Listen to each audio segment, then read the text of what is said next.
Welcome to this video in which what we are going to be doing is we're going to have a profile evaluation series. We are calling it What Are My Chances? And the first video that we have today is we are going to be evaluating. So we actually had a questionnaire of sorts sent out to our audience, to our students. And these are all students who have applied with their profile, and they've also given a set of B schools that they want to apply. So the idea, the format that we are looking at is just to have an assessment. So I'll be reading out the data points, then to have like an overall assessment of the candidate. What are the things that work for that candidate? What are the things that might go against? And followed by that, in some cases, they have asked specific questions around what B schools they want to apply to. So we can probably get around answering that. So the first profile that we have that we're going to be covering in this video is a female engineer working for a large telecom company. So she's been working in a support role, and she's been working for about 8 years. The career progression is not very clearly mentioned, but I'm assuming that she's still in a technical role. She might have risen in the ranks, but a fairly technical role. She has done a graduation from IIIT, right? 750 on the GMAT. And there is really no specific extracurriculars, so to speak, as far as the profile is concerned. So this is what it is. And the specific schools that she's looking at is IIM Ahmedabad, Bangalore, Calcutta, and ISB. So this is what it is. So on the profile front, what's your take like? Anything that stands out? Female applicant, 8 years experience, large telecom, probably that works. Yeah, I think that's a great profile. Somebody who comes in with 7 8 years experience already understands a lot about what they want, or ideally should be doing a lot about what they want. Should be doing a lot about what they expect from this MBA program. She has 715 the GMAT, which has a very high criteria in this case, because it's a clear indication of her smartness, of her intelligence, and her ability to survive the B school curricula. Right. So that is a tick in itself. She has 7 8 years experience, I'm assuming, in a technical role. And because she has worked for so long in her interviews, we won't really care about the level of her technical expertise per se, but how does that translate into something that business can use, or how is it helping her company's business metrics look better? Right. If she has a clue about how her work is influencing that, I think it's a great plus for her. That's where I think a lot of people have problems, because one thing that I would be very wary of for this applicant, if they were to kind of look at, if I were to kind of work with them, I would say 8 years doing what? Yeah. Because many a times what happens is there is this one client that they work for, and they kind of know what strings to pull to kind of get things done in this account, right? So, a lot of people, especially after the 4th or 5th year, what is the contribution to the company? Like you said, right? Like, what did they do that moved the needle? Something from a business aspect, something. So I think that's one thing. So I think overall, the profile from a work ex kind of standpoint looks great. It's good. She just needs to make sure that she's able to articulate the kind of career progression. IIIT, and 750 GMAT, I think pretty much. It's a no-brainer. No-brainer, answers all the questions. She has to do something really terrible to mess up things. Right? The way they look. What do you think about so I think leadership again goes back to the fact that she has to show some career progression, but there's no specific extracurricular. So maybe someone not very proud of what they have done, or, after a point people just get so busy, and, they live in a big city like Bangalore or Bombay or Delhi, half the time goes into commute, right? So, especially people who have 8 years experience, I've had students who have, they got married, they got kids, they get into a different zone.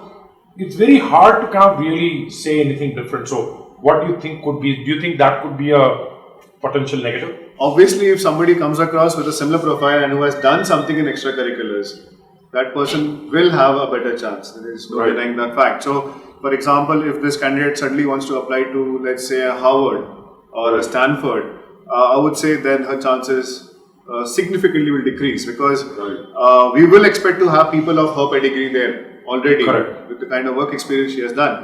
But they'll have a lot more to add value to the B school. One of the most important factors a B school looks for is when this person joins our ecosystem, what does he add to the class? Or what does this person add to the class? and if there is nothing per se from an extracurricular activity, but it sometimes just create a barrier. Yeah. But is it what's the right word? Is it leading to a ding? Absolutely not. Right. Absolutely not. I think for the schools that she's picked, like, you know, I think with the San 50, with the kind of background, I think it should. Yeah. I would still probably push her and try to look at certain things. Like one thing that I usually notice is that, and this is just, maybe I'm generalizing it, but a lot of female applicants that I've worked with, they tend to not tell a lot of stories that I think, and I'm maybe looking at it from a male perspective, and I think wonderful stories, they just assume this was expected of me, correct? And you know, I've had stories that people spoke about, especially post-marriage, how they were able to continue their career and kind of this. I think there are potential things that could be used here to differentiate that part, right? And I completely agree, and I don't think this is with respect to female candidates only. I think this cuts across gender. Right. Most people tend to underestimate their achievements because nobody has told them what you have done is good enough. So it actually needs a lot of deep introspection to figure out that there is certain stuff I have done which makes me stand out with respect to the guy next to me. It takes time, and I'm sure if this candidate really does a deep dive on her whole journey so far, she will find something to talk about from an extracurricular perspective that is worthy of talking about. But at the end of the day, I still believe the profile here is good enough. It's good enough. So one thing that I think a lot of times people cannot tend to this is, if you have a great profile, right? I think you just need to make sure that you don't goof up. Yeah, right? I've had people with great profiles go up, and I cannot tell them just be who you are.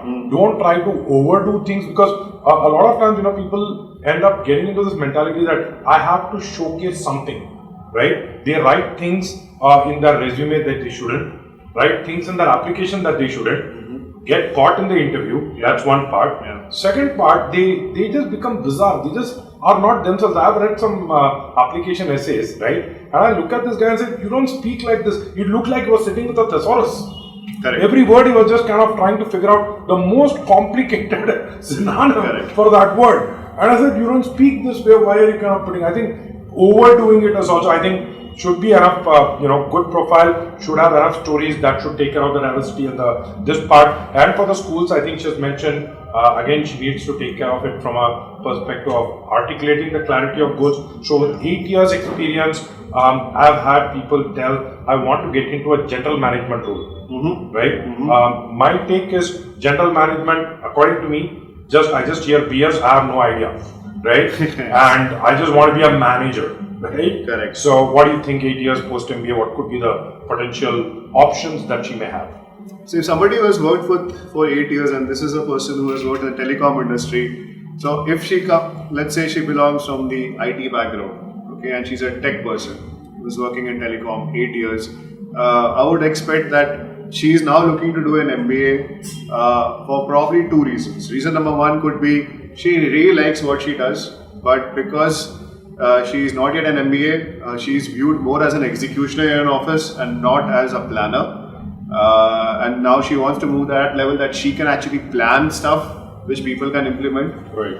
That's a natural progression for somebody like her because, and I think a product management role is something that's ideally suited for her because she understands the technicalities of it. And because I'll assume in her interview she should be smart enough to understand the business linkage of her work. She can tie in both and say, next opportunity for me is product management. That's one way of her communicating her stories. The other could be simply, and I've seen this with a lot of candidates who want to radically change their field. So this person could be coming from a tech background. Suddenly they want to get into hardcore business. General management, I agree. There is no such term such as general management. It's either P&L management or it's tech management or it's marketing or it's operations. That's what it is. A lot of times these people know someone.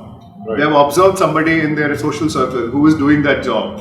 And they are suddenly like, I love what they are doing. Why can't I do the same? Right. Because in their perspective, from their perspective, they are equal to this person. Probably a friend or a relative. Right. And that spurs on their interest to probably plan for a career which was not what it seemed to be. It's not product management, it's something else. Right. Which is also a fantastic story to share as long as she's able to justify it. Correct. Why are you so impressed with this job? What is that person doing that fascinates you?